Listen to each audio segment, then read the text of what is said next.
ఆంధ్రప్రదేశ్లో ముఖ్యమంత్రి చంద్రబాబు నాయుడు నిన్న ఆయన మాట్లాడుతూ మీరు ముగ్గురు పిల్లల్ని కనండి 30,000 ఇస్తాం, నలుగురు పిల్లల్ని కనండి 40,000 ఇస్తాం అంటే ఎంతమంది ఎక్కువ మంది పిల్లల్ని కంటే అంతా మేము ప్రోత్సాహాలు ఇస్తాం మీరు కనండి అని ఆయన ప్రోత్సహిస్తున్నాడు.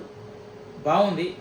కానీ ఒక పిల్లల్ని కనడానికి గర్భం ధరించడానికి ఒక ప్రసిద్ధి అయ్యేంత వరకే దాదాపు 40,000 ఖర్చు అవుతుంది, 50,000 ఖర్చు అవుతున్న సమయం ప్రభుత్వ హాస్పిటల్కి వెళ్ళినా కూడా.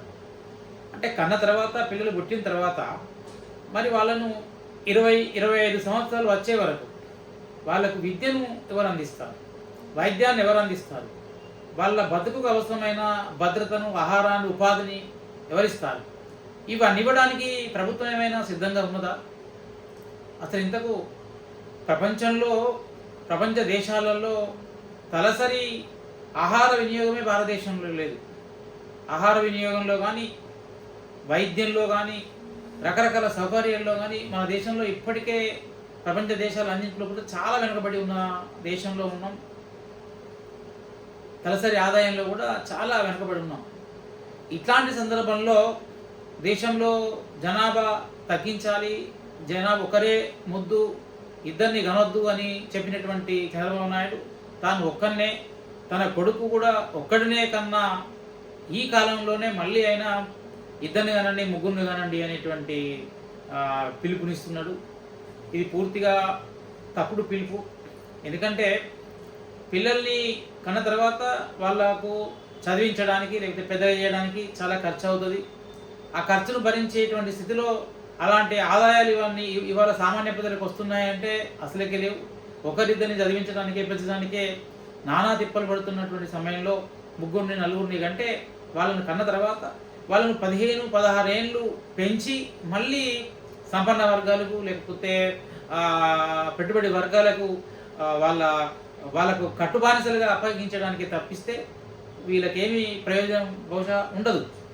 కానీ ఈ విషయం ప్రజలకు బహుశా అర్థం కాదు. ఎందుకంటే దేశానికి మనం పిల్లల్ని కనివ్వాలి, దేశం యొక్క జనాభాను పెంచాలని అనేటువంటి నినాదమే తప్పిస్తే, ఆకర్షణీయంగా కనబడే నినాదమే తప్ప ప్రజలకు ఉపయోగపడేటువంటి సిద్ధాంతం లేదు. ప్రజలకు సాధారణంగా ఉండేటువంటి ఒక ఇల్లు, ఒక చిన్న ఆదాయ వనరు ఇవే ఉంటాయి. తర్వాత వాళ్ళు పిల్లలు పెద్దగైన తర్వాత 20-25 వేల తర్వాత వాళ్ళ ఆదాయాన్ని మంచితే ముక్కలు అయిపోతే వాళ్ళ ఆదాయం మరింత తగ్గిపోయే అవకాశం ఉంది. పంపిస్తే అంటే పంచుకుంటే మధ్య కూడా పలచన అయిపోతుంది, ఏమి ఉండదు. అలాంటి స్థితికి తీసుకెళ్తున్నారు.